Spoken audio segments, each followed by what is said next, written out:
All righty, we are rocking and rolling here. Thank you again for joining us, everyone in the Zoom chat here, and also joining us on Facebook Live. This is our Native Strong weekly town hall on the COVID-19 pandemic with Dr. Lyle Ignace of the Gerald L. Ignace Indian Health Center. Thank you again. If repeat customers, if this is your first time, we appreciate having questions asked. All the questions, more the merrier. If you're joining us via Zoom, just drop in a question in the chat, which if you kind of go to the bottom of your screen, hover around, it should be a little bubble right in the middle. If you are joining us via Facebook Live, just drop in a comment and I will be moderating those throughout the presentation, and we will throw those all together in a pot and answer as many as we can at the conclusion of our session today. With that, I'm going to give it over to Mark Denning, our moderator here today, and a voice from the community, and we'll get moving on. And so thank you again for joining us all. Bonjour, everybody. Welcome to those of you watching live and those that will be watching on tape. It's another important meeting for us, especially on the Omicron variants and the other news that's out there. I want to thank the American Indian Center here in Chicago for hosting me and letting me use their equipment for today. It was interesting coming into Chicago because there are masks that are coming into nonprofits and other areas, otherwise known as KN95. And I ran into someone who was selling these on the street corner. When your car would stop, they weren't in bags like this, but they say, hey, I got a KN95 mask for you. And they were selling for $1 or whatever you give them, so that kind of is going to go into a question of how do we know if we want to use a safer mask that's being given out there, what are we looking for? So that's just a prep question for later. But also a big shout out to the Chicago International Puppet Theater Festival. That's who I'm working with right now, and a young guy by the name of Ty Defoe and his group that's going to be putting on a play called Skeleton Canoe, right folks? They're all around here. We're all socially distant and we want to do a good job for the Chicago community today. But I also got some questions from the Chicago community, so that's pretty cool. So welcome to each of you. We're dealing with Omicron. I think at our last program, I was the one that had it. And now we have Jeremiah, our Indian health representative here who's helped run the show. Now his family's getting affected by it too. And perhaps all of you have been dealing with it in some degree or another. So, and we also got questions from high school students today. So we'll get to that later on. But for right now, let's go over to Dr. Ignace, Gerald L. Ignace Health Center there in Milwaukee. And welcome everyone. And again, please, if you have a question, don't forget it. Remember, you can ask questions for other people as well. Put it in a chat box or be ready to come with your question as we get towards the end of the program. So let's turn this back over to the Indian Health Center where your signal is coming from, and Dr. Ignace. Dr. Ignace, welcome. Good to see you. Yeah, Look good healthy. to see you. I'm trying to hang on. All right. Hanging on with my mask. So Mark, good to see you. Jeremiah, I know you guys have had your exposures, and I know my house went through an exposure, and now we're all the better for it. And hopefully Jeremiah and your whole family, speedy recovery, and just glad you're able to take part in today's event. So Mark, who is the group that's in the room with you? Didn't hear you. Oh, sorry about that. I was on mute, as every old person is. Usually they're tapping the screen and it's on mute. So I'm with Ty Defoe. He's over here on my left side, about safely and socially distant. Yeah. And there's a merry band of fellow and sister pirates to my left. Technical folks, sound people, lighting people, set design. Man, if you can think of anything that is run by a union, they're here. in this place. They're crawling with individuals. But I'm joking, of course. That's what I'm saying. This is a pirate, independent, run organization. And the desire is to put on a play for the American Indian Center and its audience, dealing with our culture and using puppets, and supported by the Chicago International Puppet Theater. So that's pretty cool stuff, everybody. So, and it's free. It is free, moms and dads. So if you're feeling like coming down to Chicago, come here to the American Indian Center of Chicago in the Windy City.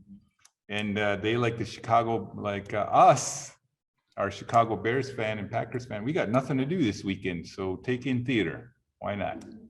So that's for me down here, and welcome everybody, both live and online. Thank you. So you said one word there that I always enjoyed, and when I was a resident, whenever they said free food, I was there. So I appreciate free very much. So spoken like a true dad, family man, dad. Exactly. No money. So I wanted to bring this up as a quick reminder of Omicron symptoms, because what we've known Omicron, or I should say what we've known about COVID and symptoms up until Omicron, there's been a kind of a pretty dynamic shift, as well as Mark and Jeremiah can attest to. So now these symptoms are it creeps up on you a little more nonchalant than Delta and all the previous variants. And so, but one of the most common that we know are headache, runny nose, feeling fatigued, tired, and this may be, mild to just being completely laid out. Sneezing, having sneezing fits and a sore throat and postnasal drip with a cough. This cough and sore throat can lead to having a hoarse voice. And so these are kind of the more your typical Omicron symptoms right now. And these really sound like just having a cold. And so that's kind of everyone needs to shift their mindset as to what is COVID and what's a cold, because they're two different things. So that's going to be important to understand. So what's going on in the world with COVID? So I took this slide because it's an important point and has a point of reference as to what's going on in the world. So South Africa obviously has Omicron was first found in South Africa. Now these lines actually represent the time and length of COVID. So we've had the first wave that was what's called the original wild type. We've had beta, we've had delta, and then obviously with the latest with Omicron. So you can see the pattern of this wave, the latest wave, and you can tell obviously there is a gradual uptick in cases with a peak and then a descending. And you can see the time frame from each of those other waves to when it starts to when it ends. 120 days to 180 days has been usually the typical wave of a new infectious variant. However, with Omicron, you can see here that wave in South Africa just took off with wildfire throughout all of South Africa. It had a peak within 30 days, and now with its decline, and they are still on the decline. So this particular variant, Omicron, is looking like 60 days, maybe 70 days. And really what's going on with West South Africa, the next leading country is the UK and the US. And so the UK is following a very similar pattern as what was seen in South Africa. And hopefully that transfers to what we'll see here in the United States. So just as a point of reference, how this wave in South Africa, what's happening in the UK, hopefully will follow the same pattern here in the United States. Now, what's interesting, what's the latest in the news most recently?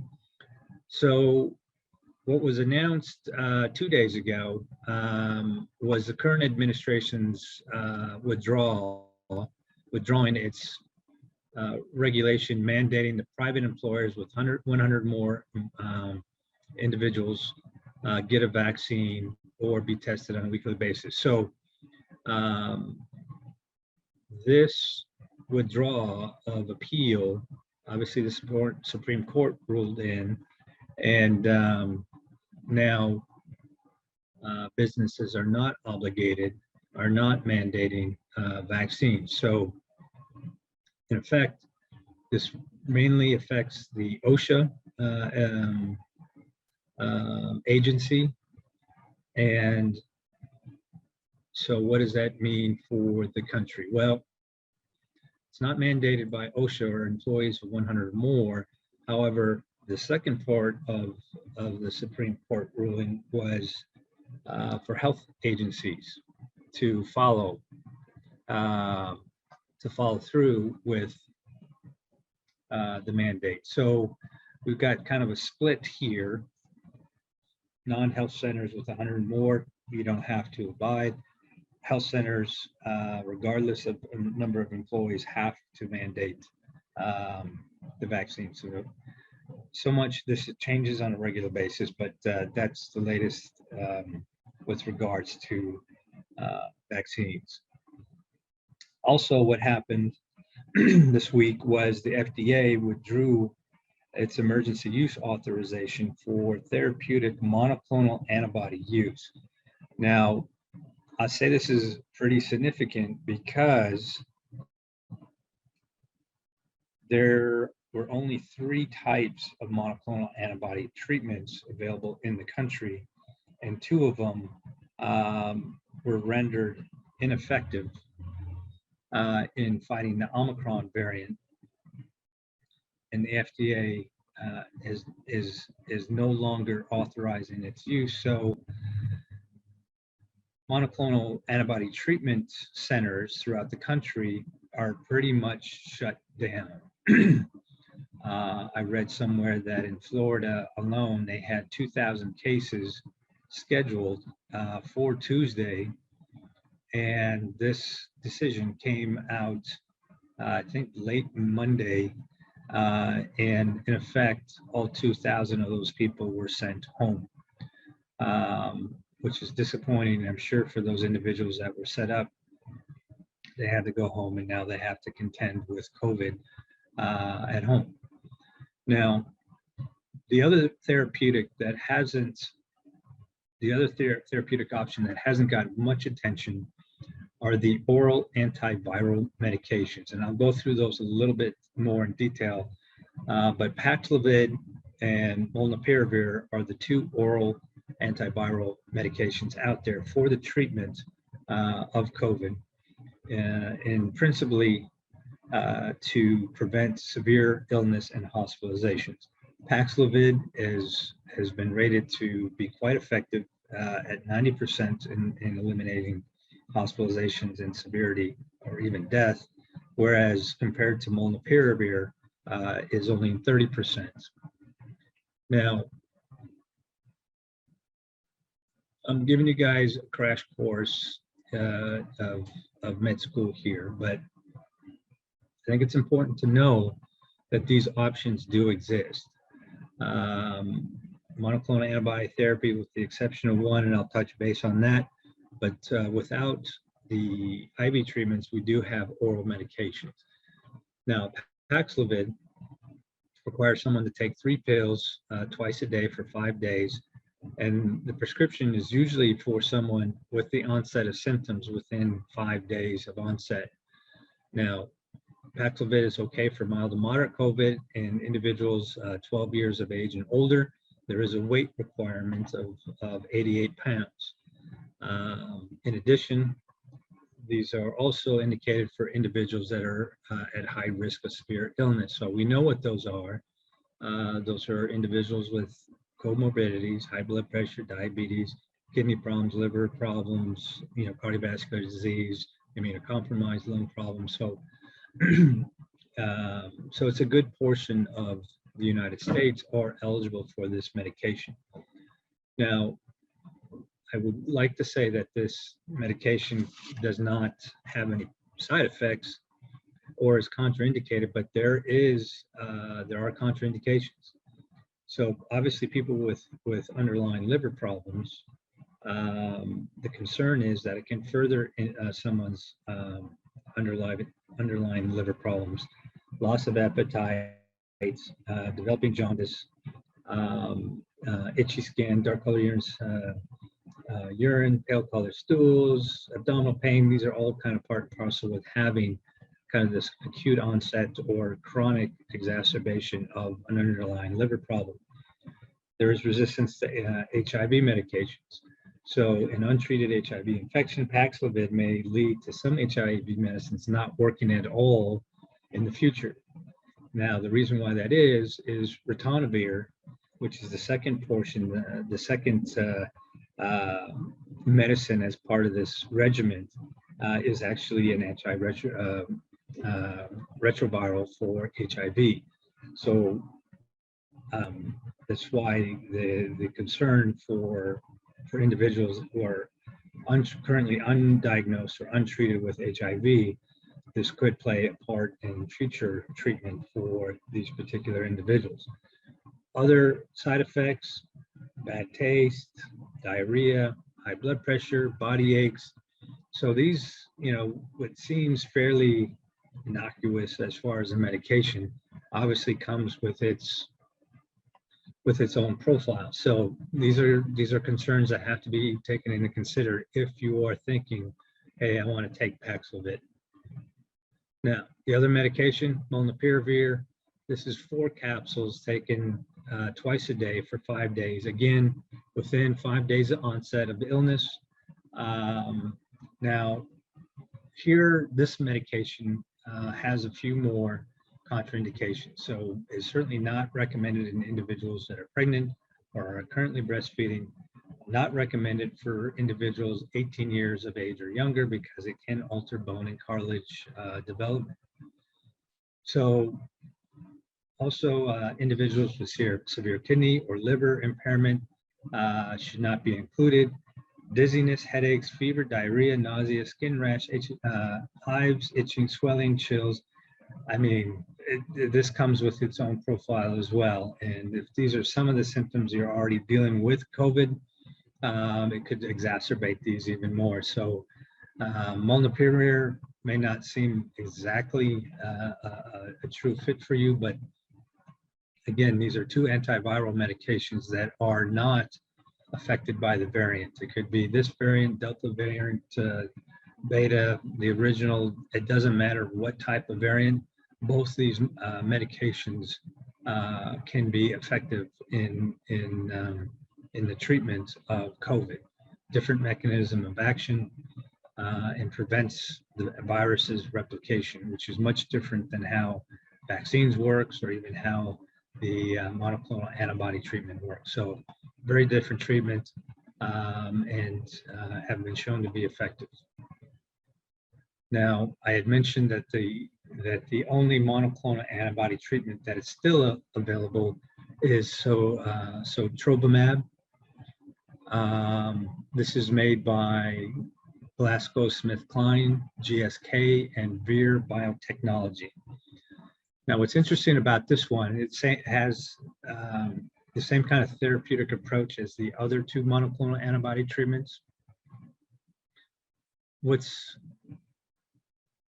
interesting about this one is this was one of the latter treatments that was given emergency use authorization here in the United States. Regeneron and the other one were approved a long time ago. So this was a late comer to the party, but at the same time, this isn't a drug that is easily made. It's certainly GSK is based here in the United States in Philadelphia, but the components and the ingredients that are needed to make this medication are scattered throughout the world. Japan, South Korea, and Italy, and based here in the United States. So this isn't an easily produced, manufactured in huge quantities, readily available for distribution. The United States, about 4 or 5 months ago, bought 1.5 million doses of this medication. Now the problem is its production has been a bit slow, and as of right now, as of early January, there's only 50,000 doses here in the United States. Now, this is the last remaining monoclonal antibody treatment available, and no one seems to know where to get their hands on this medication. So if you are lucky to be prescribed this, it's given as an IV infusion over 30 minutes, and it's only intended for people who are at home. This is a kind of an outpatient treatment. It's not intended to be used in the hospital or individuals who are sick that need oxygen. This is not an inpatient therapeutic medicine. This is an outpatient. It's intended to prevent people from getting sick or progress to illness that lands them in the hospital. So because these other two treatments have been banned, the world is trying to get their hands on this medication, and it's hard. It is very hard right now. So because it is in such short supply, a lot of health organizations are really restricting the availability to individuals that are 65 and older, who have BMIs greater than 35, and who are severely immunocompromised. So this would be individuals, let's say your grandma or grandpa who has lymphoma undergoing treatment, who's on chemotherapy, develops COVID. This would be an individual that would be eligible for sotrovimab. So very limited supply. I'm not sure. I haven't heard much on its ability to ramp up and for distribution throughout the entire world. But this is the only approved treatment, IV treatment, for Omicron. So I think that is a very interesting issue that we are dealing with right now. So 2 oral medications, 1 monoclonal antibody treatment available. So I know people have been hearing about a new variant that has come out. It's called BA2 Omicron. Now, what I've been able to post here for you is kind of this, what they call Pango lineage. So this clearly outlines kind of it gives kind of the cluster of sequence of events of an epidemiological, in our case, virus or infection. So it kind of outlines how the viruses and all of its variants come into being in its lineage. And so it's kind of interesting how this all looks.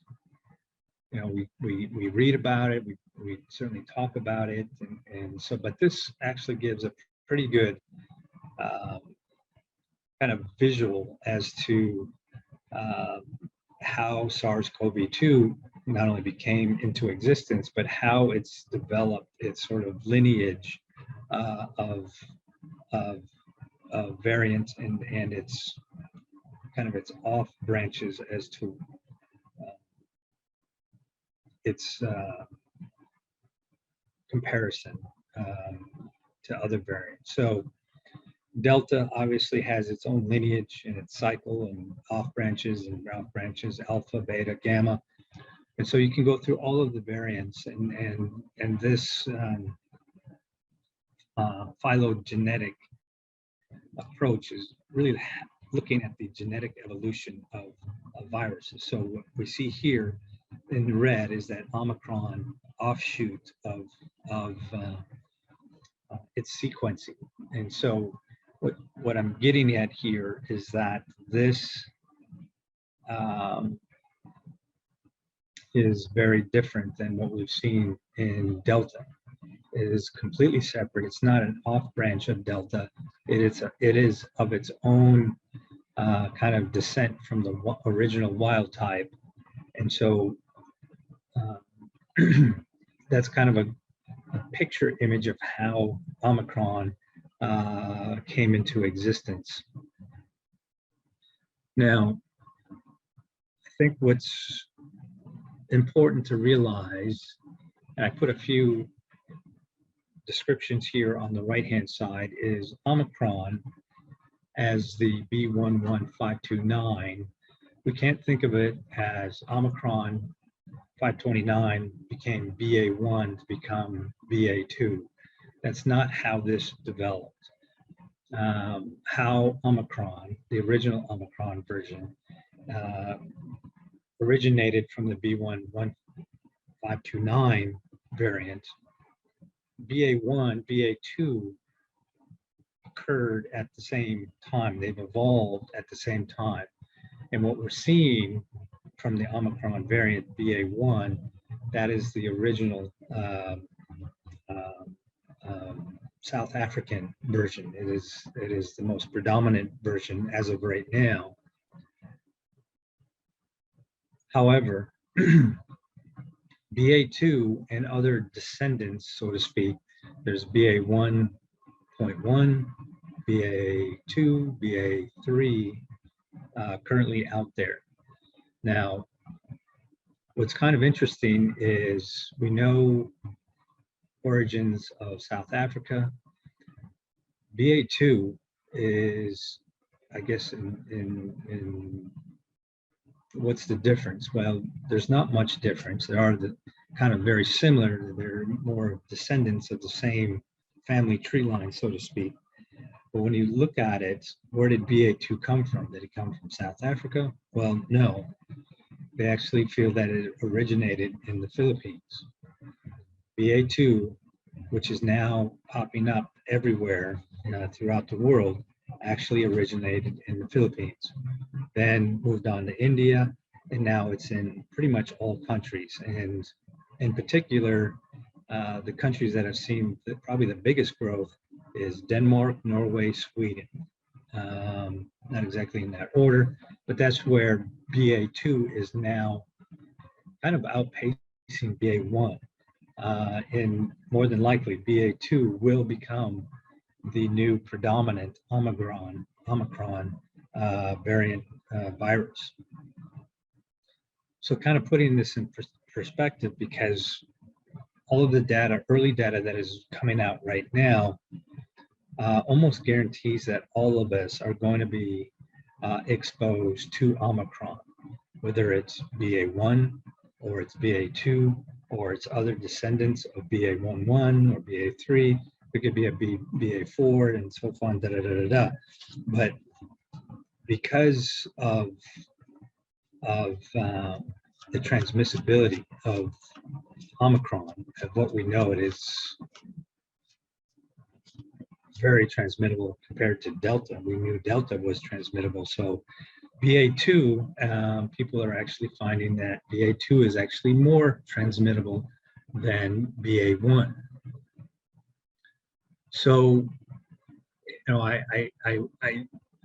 don't want to be an alarmist, but I do want to put a spin on this, in that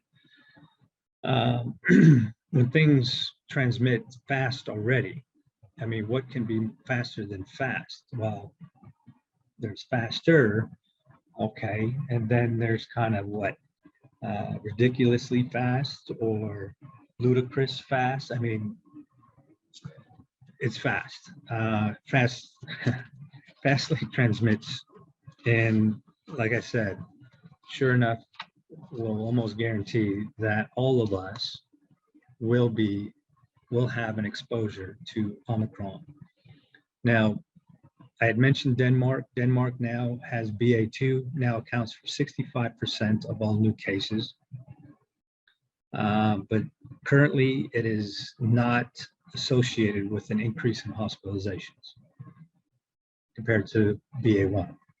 In Norway and Oslo, they certainly concur that BA2 is more transmittable than the original Omicron.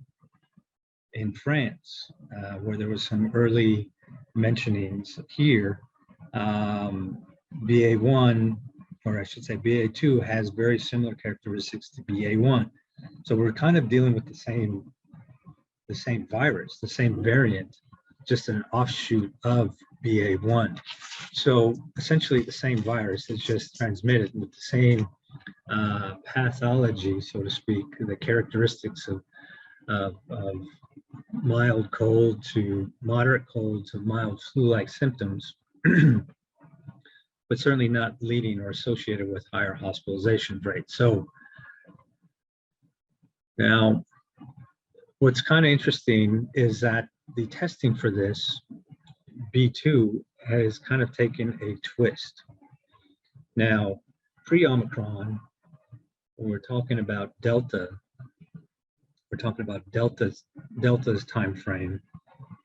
What was interesting is if you did a rapid, if it was positive, it was positive, negative, it was negative.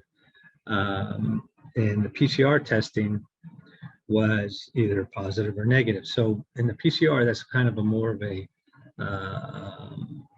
sequential finding of certain proteins that are made that would turn the test positive. And they looked at two types of proteins that would turn the test positive, that would confirm that yes, you have COVID.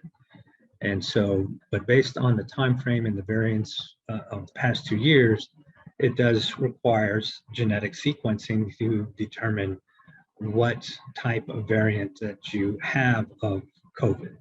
Okay. Now, we're post-COVID, we're all Omicron now. Rapid tests, PCR tests, they're the same things. Positive is positive, negative is negative. Now, what's interesting is to identify if someone has Omicron versus Delta, this genomic S gene target failure, that was the way, if it was negative, once the PCR turned positive, to test to find out if this virus had this S gene or not. If it was negative, you had Omicron. If the PCR is positive with the S gene, it was Delta. The flip of this now, and which will make it a little confusing, is that the new variation, the BA2, has a mutation and it will express the S gene. Now what's interesting here is the PCR test would be positive, but when you check for this S gene, if it was Omicron, the BA1, it would be negative. But if it's now positive, it doesn't mean you have Delta. It means more than likely you have the BA2 version, because it will turn positive. So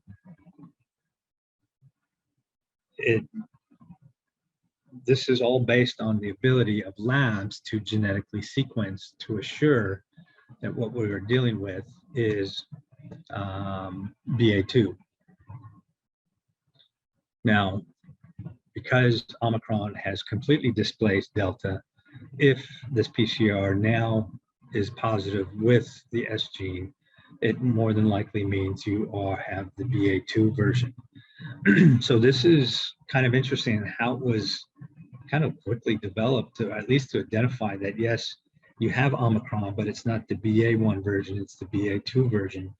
And the reason why this has come up so quickly is that places like Denmark, like Norway, actually have very good genetic sequencing, where they and such big labs and a big effort to test and sequence things immediately on such a high volume.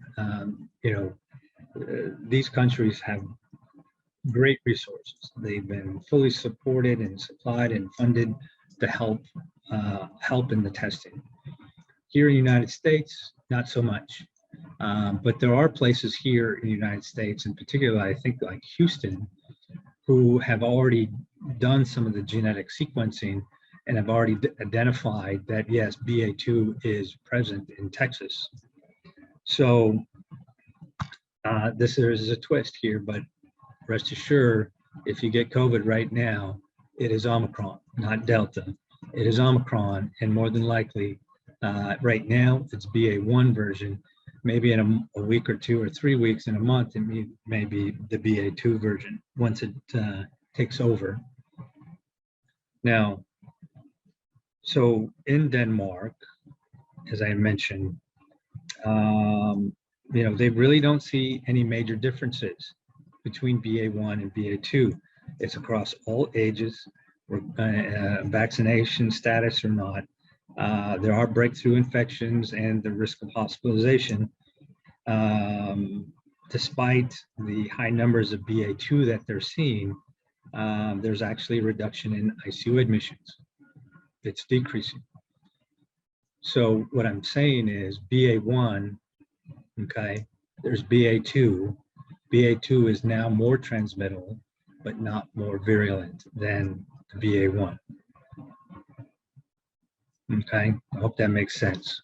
So whether you have BA1 or BA2, you'll still have COVID and you'll still have the same symptoms, but the pattern of illness, at least clinically, does not lead to being more virulent or being more, making individuals more sick.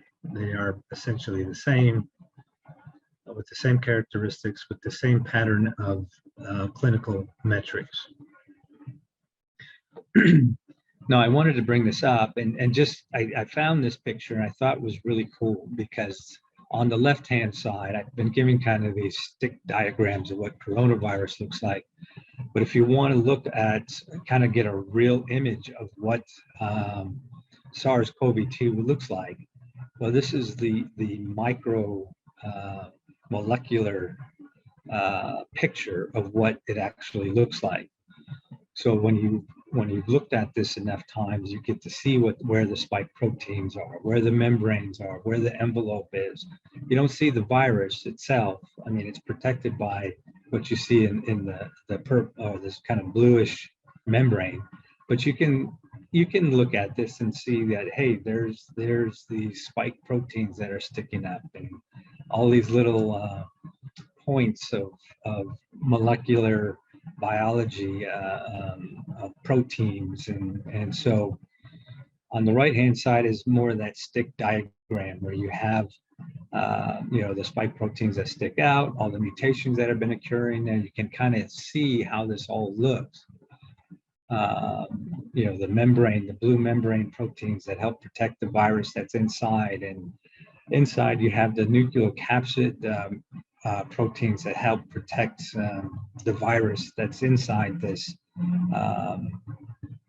spike. And so it's a cool image. I wanted to bring it up. And so I do want to make a kind of a distinction here when we look at what happens when you do get infected with this virus. What does this mean? Because what I'm going to talk about next is based on is based on what we are seeing and what you're seeing here, and what the vaccines actually effectively do, and what does it mean to actually get COVID, and what is your level of protection afterwards. So all of these micro pointy things here, they're all essentially proteins. And when this virus enters into our systems, our body recognizes it as being foreign, and it will develop its ability to crank up our immune system and to fight off. It will fight off every bit. It will, it's not just one piece of this virus it'll fight off. Our bodies will develop and trigger our ability to make antibodies, our memory our B cells and T cells. Now, when you look at this picture, this image, there's actually 20 plus proteins that our body gets exposed to this virus, and our body responds by making and destroying every bit that sticks out. So if there are 20 plus different type of proteins, our bodies make 20 plus different antibody responses, and it stores it in our memory system. So if we get exposed to this virus again, our body responds to every 20 plus pieces of this. This doesn't respond to the spike protein. It doesn't just respond to the membrane or the envelope.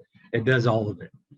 And so what's important here is, and I'm going to be speaking to this a little bit more, is our abilities to develop natural immunity to foreign body exposures like the virus.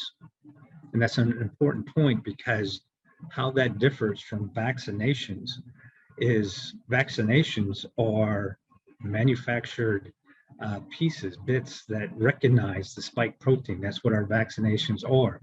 And so that's one portion of this 20 plus virus that we could develop immunity to, but our vaccines only look at operating off of one aspect, one protein.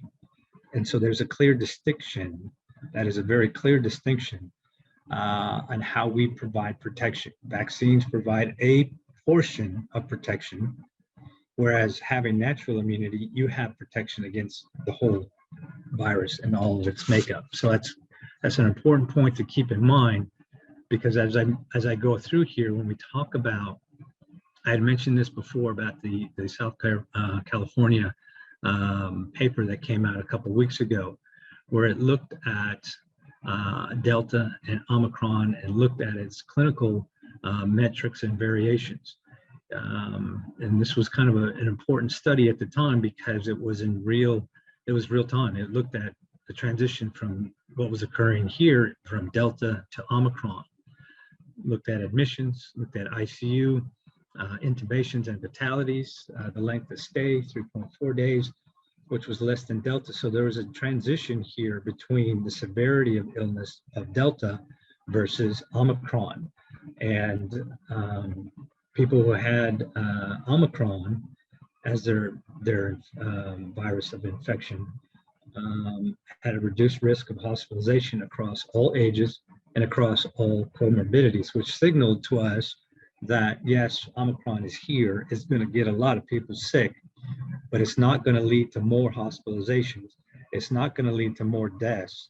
And regardless of your age or what underlying medical condition you have. So this was an important paper that came out.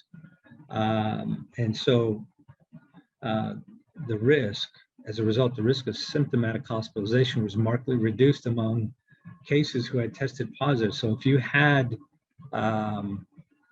COVID, okay, and you were exposed to Omicron, your risk of hospitalization was markedly or significantly reduced. So this kind of points to this whole notion about natural immunity, okay? And that goes back to this diagram. When you get COVID, you don't just develop an immune response to one portion of this virus or two portions. You develop immunity to all of its important signal proteins of all 20. So this was an important paper, and it gave us a much better understanding that yes, natural immunity does play a role in individuals' reduction, not only in symptoms, but also in severity of illness, hospitalizations, and even fatalities. So very important paper. So I wanted to bring this up because what just came out a couple of days ago was essentially the CDC finally acknowledging the power of natural immunity. And so in this latest report, they looked at COVID cases, hospitalizations by vaccine status. This had not been done before, as well as previous COVID infections. So this is really looking at comparing vaccinated immunity to natural immunity. They looked at people from the state of California and New York between the months of May of 21 to November of 21. So this was at the end of the alpha wave and probably mid to late delta wave. So this was a pretty good study sample looking at 2 states and all of their cases and looking at 4 groups of individuals: unvaccinated and vaccinated with no previous infection, as well as unvaccinated and vaccinated who've had COVID in the past. These are the 4 groups that were looked at. And so this is important because the numbers, the data they got from this, again, really signals to our ability, our human immune system ability of mounting a response and providing what we call natural immunity. Now, we know from just our own experiences and knowledge of COVID right now that unvaccinated with no previous infection, they needed a baseline for comparison. So we know unvaccinated and no previous infections, people are going to mount a pretty significant response. And so when we use that as a baseline, that group of individuals to individuals who have been vaccinated with no previous or unvaccinated and previous exposure, this is called the natural immunity response. And then we have a vaccinated and previous COVID recovery. This is what we call the hybrid immunity.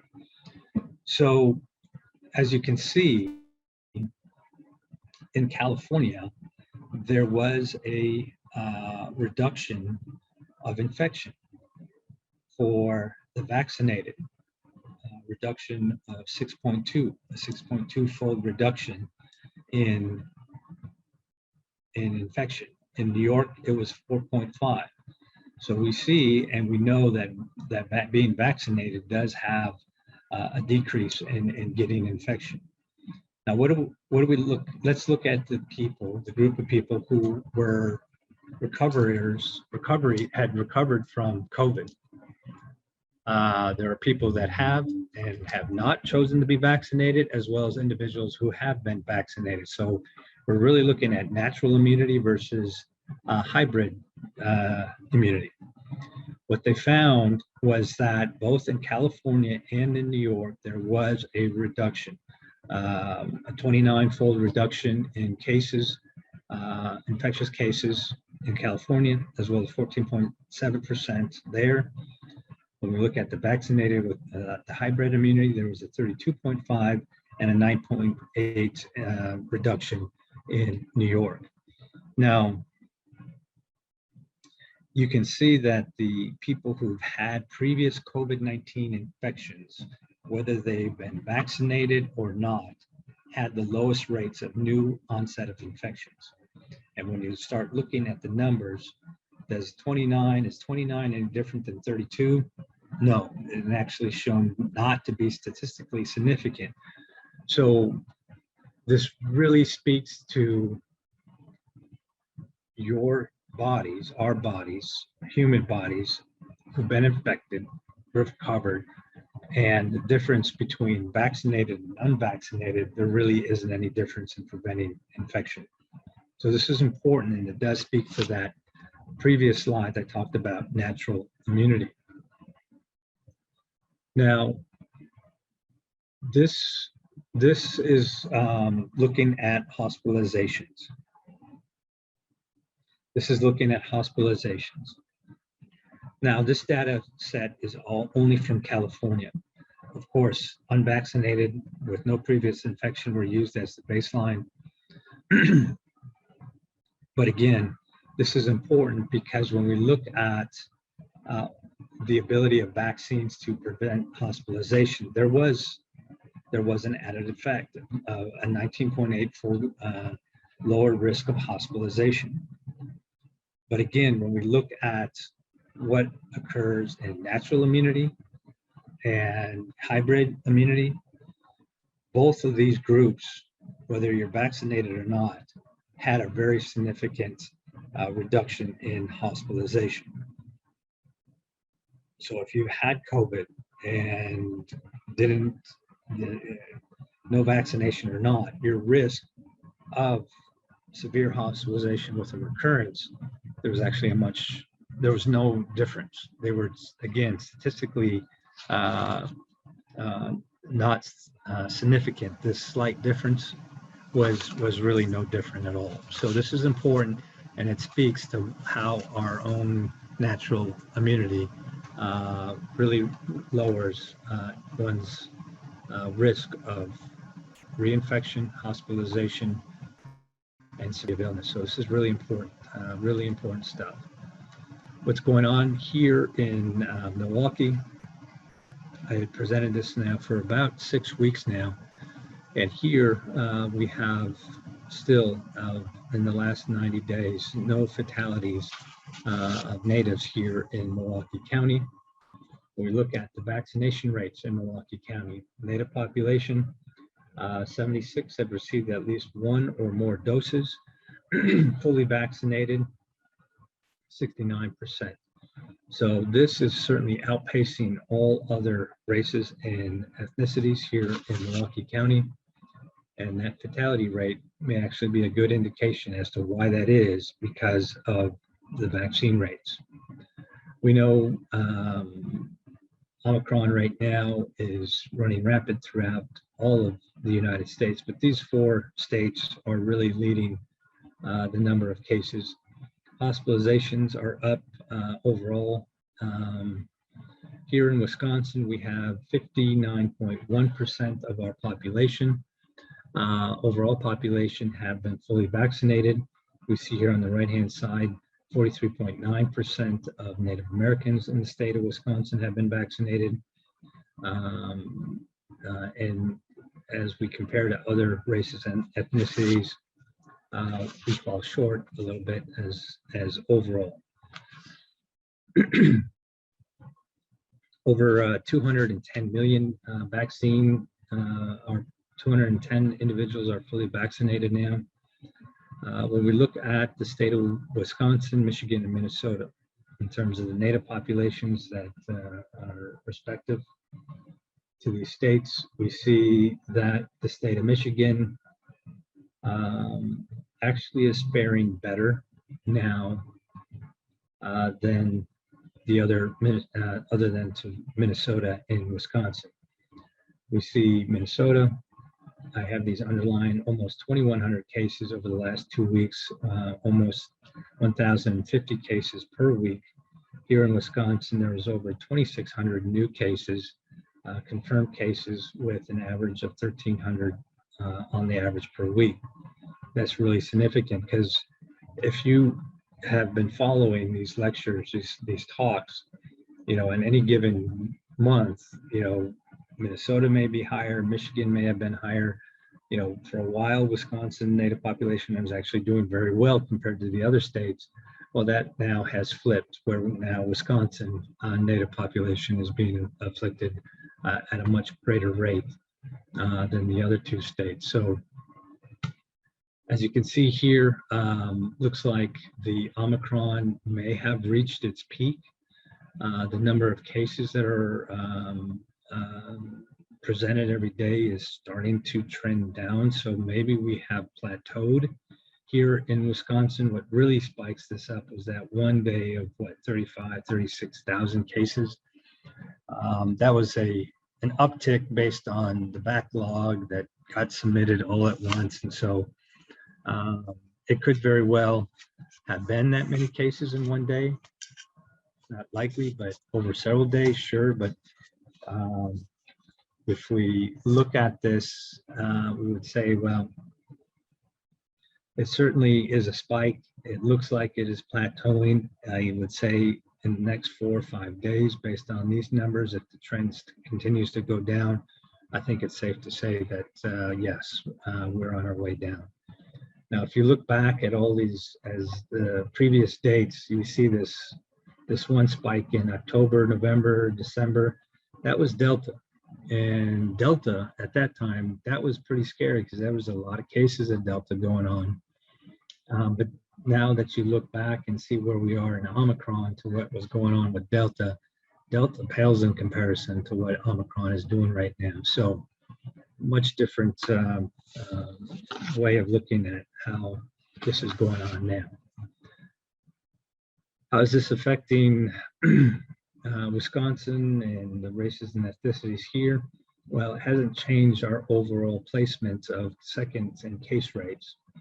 When you start looking at this bar graph down, this line graph down below, you see that that orange line, that's the native population, and this is including all ages per 100,000. There was a huge spike in the native population. Now, did that necessarily translate, more cases necessarily translate into more hospitalizations? And the answer is not really. Yes, there you see the orange line is a bit of an outlier, but overall placement of hospitalizations with natives is still second, has the second highest rate in Wisconsin. But when you start looking at what's occurring now with all the huge number of cases that are going on, compared that to what was going on with Delta, it is much lower, a lower hospitalization rate now compared to versus, let's say, Delta. In terms of fatalities, again, natives have the highest fatality rate in the state, but with all of the new cases, it's not translating into higher fatality rates. And you can see that based on this line graph when you consider now versus what was occurring in October and November when Delta was going on. The rate of fatalities is much lower now than it was compared to Delta. So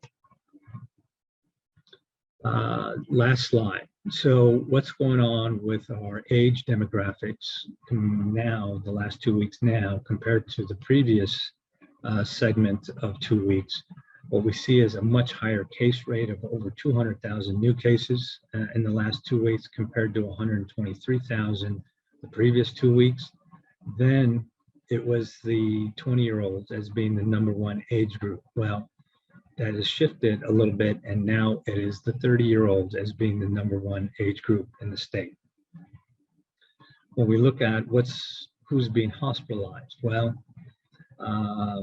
you know, when we look at the number, the sheer number, 2,225 versus 2,000, almost 2,600 cases, well, you say, well, that's more hospitalizations. Well, yes, in total number.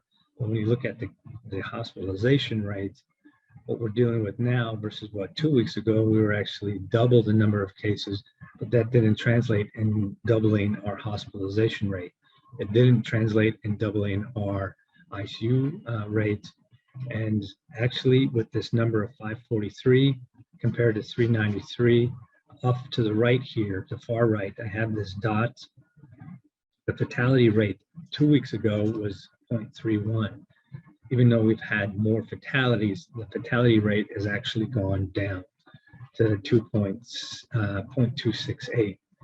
So again, the numbers itself may look scary, but it's not translating into higher ICU, or it's not translating to higher ICU rates or higher ICU rates or even higher fatalities. In fact, they're actually going down. The rates are down, I should say. So Mark and Jeremiah, if you're still there, I'm going to turn this back over to you guys. Dr. Ignace, coming to you from American Indian Center, and we do Yep. have a parent question that's here, and it's a good one. Something actually I ran into a couple of weeks ago, but here it is. And this is from our Facebook, and this is to everyone.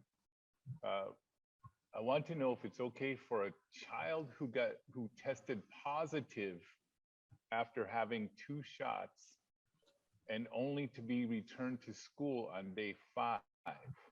Is that not safe for other kids or stuff that has not had their shot? So I assume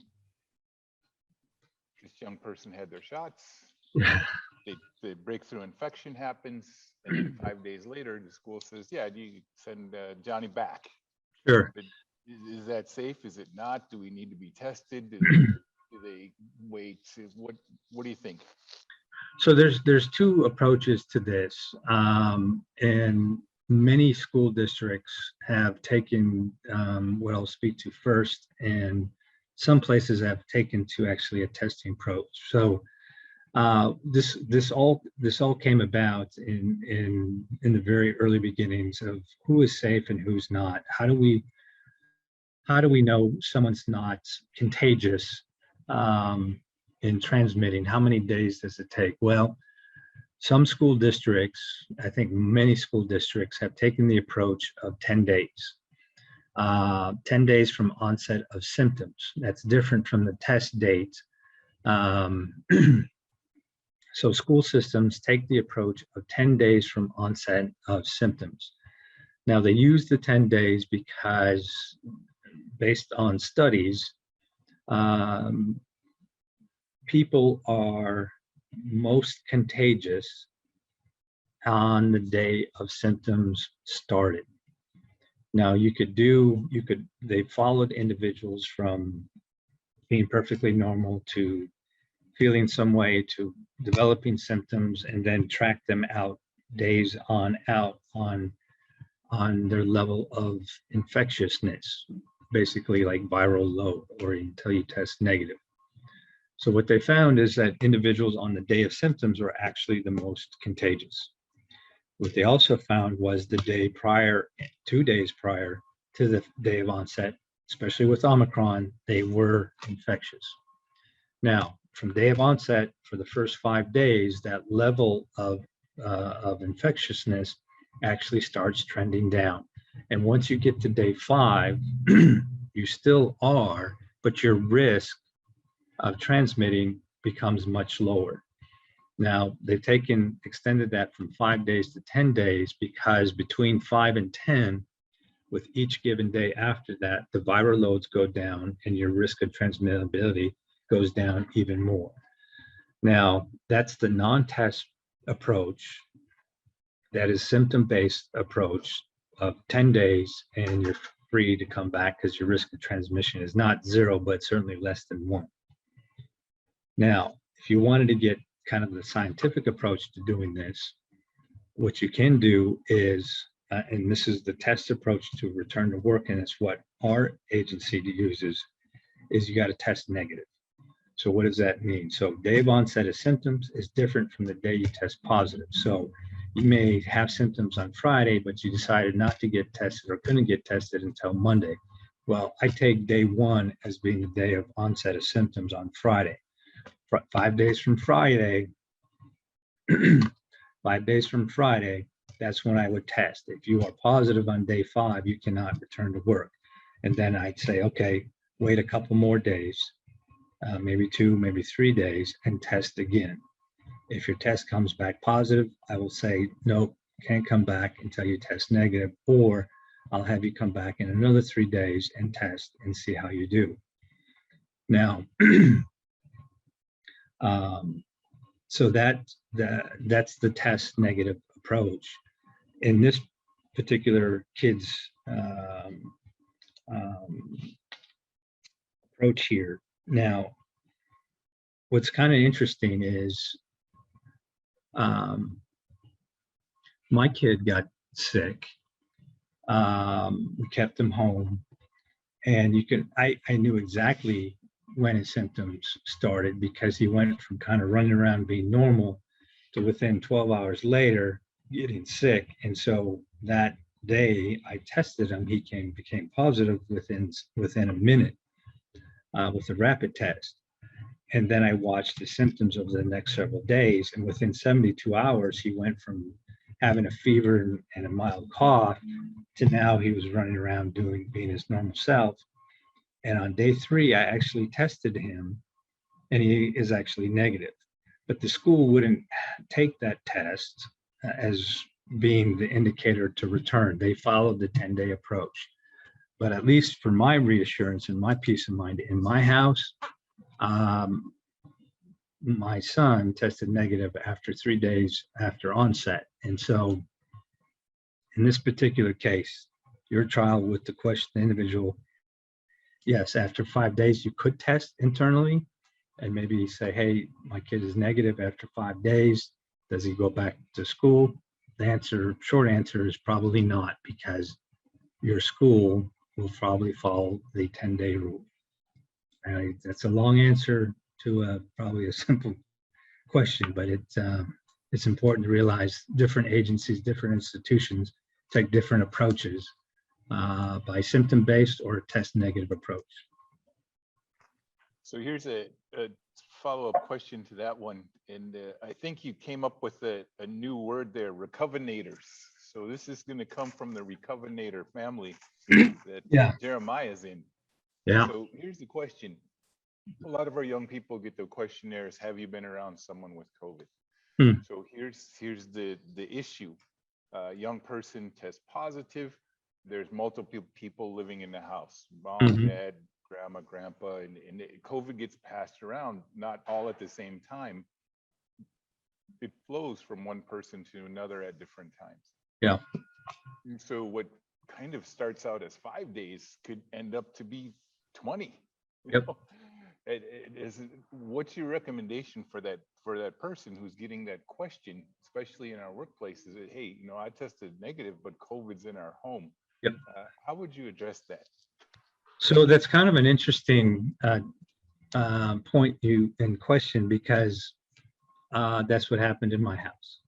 So my son became positive, and everyone had to stay home and isolate. And so while we were, going the day to day, being at home, everyone else was negative. And then once my son recovered, someone else became positive. And so I had to continue or extend that isolation. So in my house, two confirmed, a third probable. And so that, my kid having to stay home for 10 days turned out to be 20 days stay away from work. Now, for me, fortunately, I was able to work remotely from home.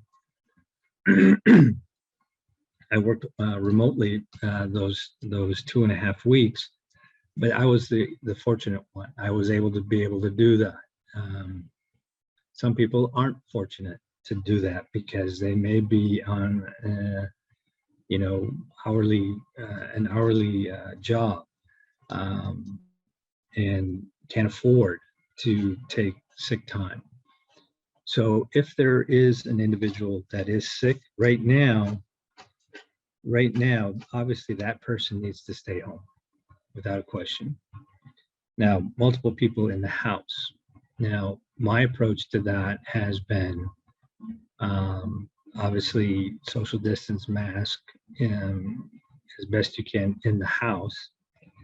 But when you go out into public or go into your job, you should wear that mask, because you don't know when or if you're going to be positive. And if you are, that risk of transmission may come from you, and you don't want to be the arbiter of being that next little epidemic. So my approach is, or my suggestion is, if you're not that person that's sick in the house that say, hey, I got to go to work, I need to make ends meet, you could test yourself, okay? You could do a rapid test and say, hey, I'm negative. I'd say go to work. Use your mask. And if you start developing symptoms, then you need to test yourself. If it's negative again, maybe it's this, maybe it's a cold, maybe it's certainly not COVID. But it's when you have onset of symptoms, that's when you need to test. So for other people that live in that house that is not the original person infected, test yourself. If it's negative, I'd say give yourself a pass to go in public with a mask. And some would say, you know what, don't even do that unless you have symptoms. That's another approach you could do, but you better be conscious of the symptoms, of any symptoms, to to go into isolation if that does happen. One last question from me, Dr. Ignace, and I know we've gone over, so thanks for your patience, everybody out there. We're kind of getting indications that schools aren't the largest spreader of coronavirus anymore. It's activities that are outside of the school. For high schoolers, we're getting into that invitational time. We're wrestling meets, we're getting swim meets that are happening out there, basketball invitationals as everyone gets ready for those state competitions. I know we just had Jeremiah here, who can perfectly speak for himself, but he got a letter from the school district saying, hey, let's pack the gym for our home team. Right? So what's your perspective out there for those spirited parents and grandparents and young people that want to support their brother or sister who's in sports? And they're going out to these packed gyms, swim meets, where certainly there's plenty of water and water vapor, and also into those kind of not the sporting events that I mentioned, but kind of the smaller ones that are happening. Yeah. Omicron spreading, it's going on out there. It looks like schools aren't the main spreader of it, but geez, if we want to go to that high school game, that gym, what are we doing? And you know, that kind of leads into these masks look pretty nice. Yeah. How do we know that they're real? The one I got out of my car for $1 and the one that's provided by a nonprofit. Yeah. It's just two things rolled into one when thinking about going to support our young people in sports. Yeah, so I certainly support the family's notion to support their loved ones in any sporting or after school program. Do it. I know people may have their hesitation or reservations about public settings. But you know what? That's what masks are there for each individual's own comfort level. And so, you know, we're kind of at this point now is, you know, what do we do? We've been in this for so long. We're missing out on all kinds of things, and virtual is not the same as being in person. So my sense is to enjoy the times that you feel most comfortable with, and in doing that, giving you even more peace of mind is using some type of protection. Now, obviously, the N95s, KN95s are out there, but again, they're only as good as an individual's ability to wear them properly. So they're not comfortable. They do become a little laborious to not only make sure it's on right, but also if you're out having to do a lot of activities, walking, it's not an easy thing to breathe through. I'm not saying it's impossible, but it's a little more labor. Face mask of any sort, I think, is better than nothing. So to each one's comfort level in that public setting. One last question for me, and I did say I had a last question before, but this is for our recovinators. Do you have these N95, KN95 masks available to folks that come in? And Jeremiah, to you, if you have any closing questions before we close out this session of Native Strong. Thank you, Dr. Ignace, and I'll be listening if you have these, and yeah. Jeremiah, if you have any closing questions. So we do have both the N95s and the KN95s. All of the health personnel here in the agency use them upon request, as well as we have the ability upon entering the building, people can have access to these. So they're available. They're readily available for people who visit our center, whether friendly or for medical, clinical appointments. We do provide and offer that. I would just also like to add too, there is obviously the government source. I know the website went up, I believe, on Wednesday. for folks that want to go out and try to order, get their name on a list and get them shipped to your house. And I did also see CVS is, and this, check with your local CVSs, but it was my local one near my house, was offering as of, I think, tomorrow, free N95 masks to patients or anybody who comes into the store and would like one. I don't know how many they were handing out per customer, but that's also out there. But as far as other questions, I don't have anything to add. So, Dr. Ignace, feel free to leave us with your last word, and we'll see you all in a couple weeks. Yep, we'll see you next week when you come in all healthy and spry and ready to go.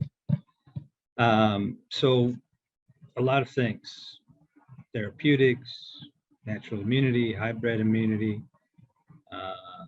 What does that mean when you get infected? How does your body respond?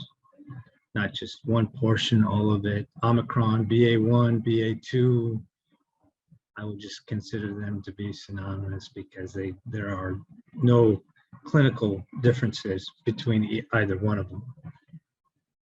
So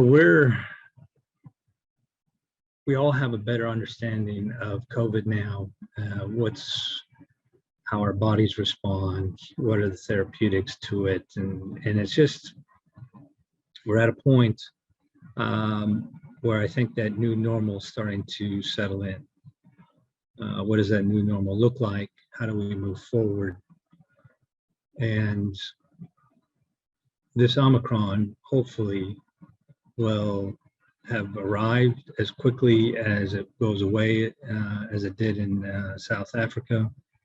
And if that's the case, in 2 to 3 weeks, we may be having a different kind of comfort level than we are right now, which I think is maybe a bit optimistic, but I think also realistic in how we are going to look come the spring